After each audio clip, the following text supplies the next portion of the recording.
అందరికీ నమస్కారం. నేను మీ డాక్టర్ అమ్మని. ప్లాసెంటా ప్రీవియా అంటే ఏంటో చూద్దాం ఈరోజు. ఇప్పుడు ప్లాసెంటా అంటే మాయ, అది మనకు తెలుసు కదా. బేబీ ఇలా ఉందనుకోండి, ఇది గర్భసంచి, దీని లోపల బేబీ ఉంది.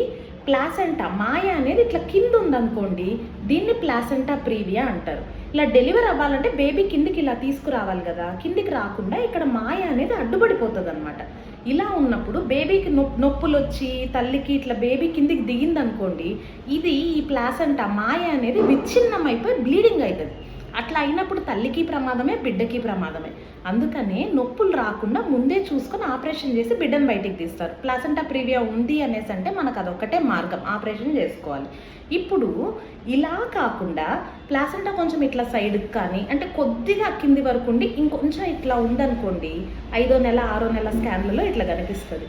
ఇంకా కొన్ని రోజులు పోయే కొద్దీ, బేబీ ఎదిగే కొద్దీ ఇది ఆటోమేటిక్గా పుష్ అయిపోతుంది పైకి. దీన్ని ప్లాసెంటా ప్రీవియా అనరు, లో లయింగ్ ప్లాసెంటా అంటారు. రెండిటికి చాలా తేడా ఉంది. లో లయింగ్ ప్లాసెంటా వేరు, ప్లాసెంటా ప్రీవియా వేరు. ఇది ఎట్లరా మనకు తెలుస్తుంది అంటే స్కానింగ్లో తెలుస్తుంది అనమాట. స్కాన్ చేయించుకున్నప్పుడు 4వ నెల, 5వ నెల, 6వ నెల వీటన్నిటికి మనం కంపేర్ చేసుకోవాలి. ఎంత కిందికి ఉంది, కింది నుంచి పైకి వెళ్తుందా లేదా. పైకి వెళ్ళిపోతే సేఫ్, పైకి వెళ్ళకుండా కిందే ఉందా, తల్లి బెడ్ రెస్ట్లో ఉండాలి, ఆపరేషన్ కాన్పు చేయించుకోవాలి.